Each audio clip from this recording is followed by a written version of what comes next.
You guys watched that Swannies game where Buddy Franklin scored his 1,000th goal? It was an incredible moment. Everyone poured onto the field in celebration, commemorating a feat that'll probably never be achieved again in the great game of Australian rules. But in a different game, for a different player. 1,000 goals is nothing. Impossible is nothing. In fact, this player is such a gun that he's about to score his 5,000th goal. It's just that they're all through his own posts, okay? But nonetheless, I'm tuning in. Oh, he's gonna do it! He's gonna kick his 5,000th, ladies and gentlemen! John the Stallion Barilaro! I'm thinking of giving this flying car company $1 million. He's done it!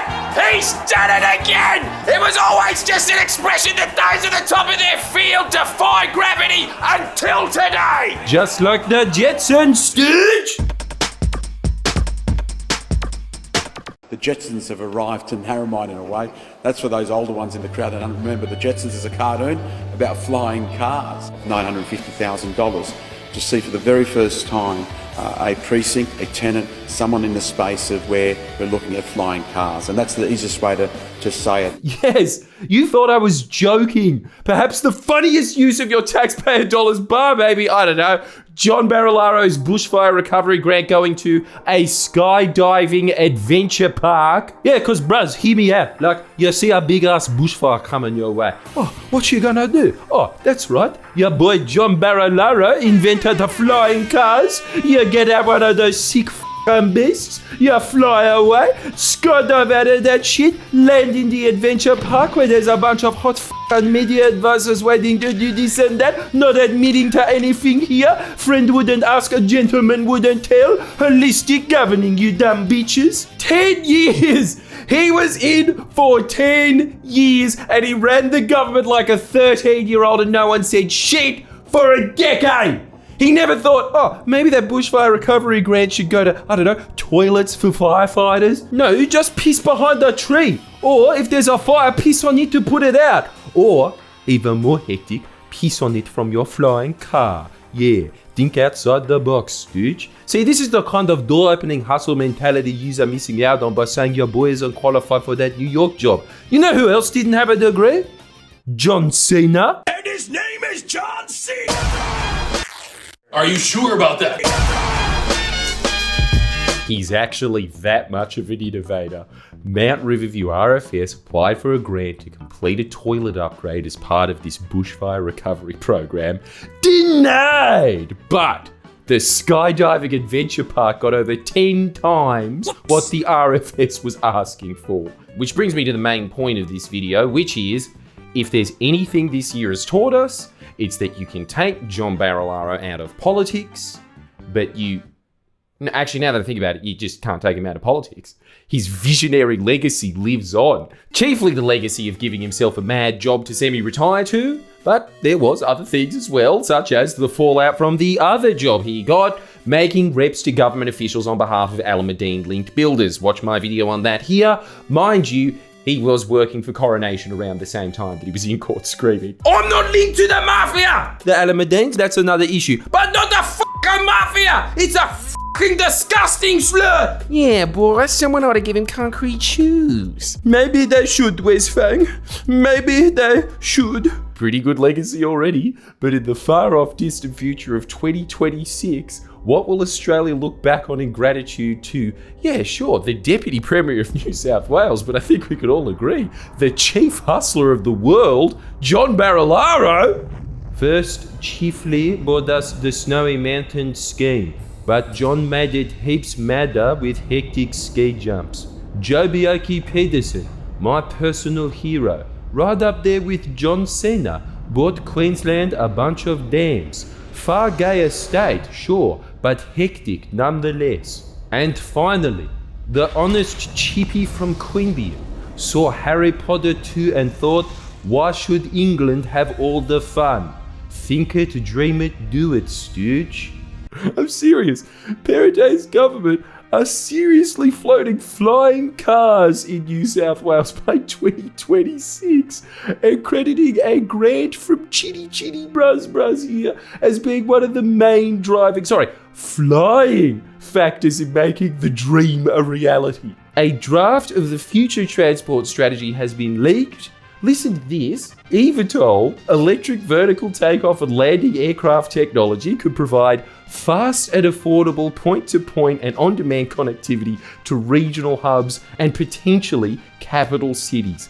What has this government got against trains? Just build trains. The New South Wales government is partnering with Australian eVTOL, a startup business, to help develop an eVTOL aircraft capable of providing fast, low-cost and emission-free air ambulance and passenger point-to-point services to regional New South Wales.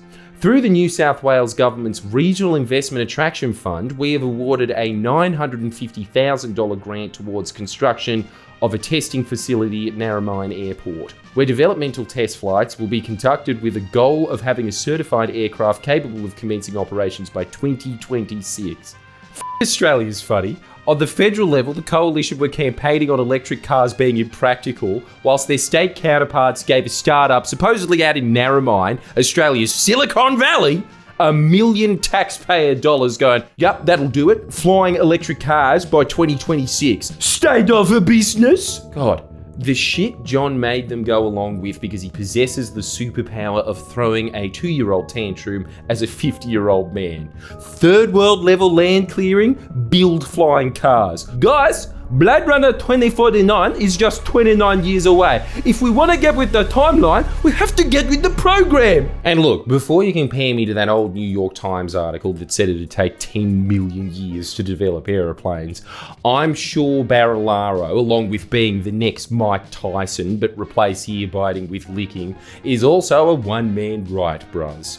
You know, I'm not denying that these cars could probably fly by then, and this company may very well be doing a bang-up job on that. That's not the point here. I mean, you could probably buy a Kmart drone, sit on it and fly anywhere nowadays. In fact, hasn't Casey Neistat already done that? What I do doubt is that the government that can't get the trains to run bought trams that crack, trains that have cameras that don't recognise anything under 1.1 metres, trains that can't go through tunnels, ferries that can't go under bridges, ferries that can't operate at night, will have a flying car commencing operation in 4 years. Yeah, but cuz, if you had the flying cars, none of those would be obstacles. You just, woohoo! I mean, Jesus, just look at the news recently. Every day it's just New South Wales Transport Minister David Elliott hyperventilating about the RTBU, the Rail, Tram and Bus Union. Imagine if you had a system of flying cars and David Elliott had to deal with that.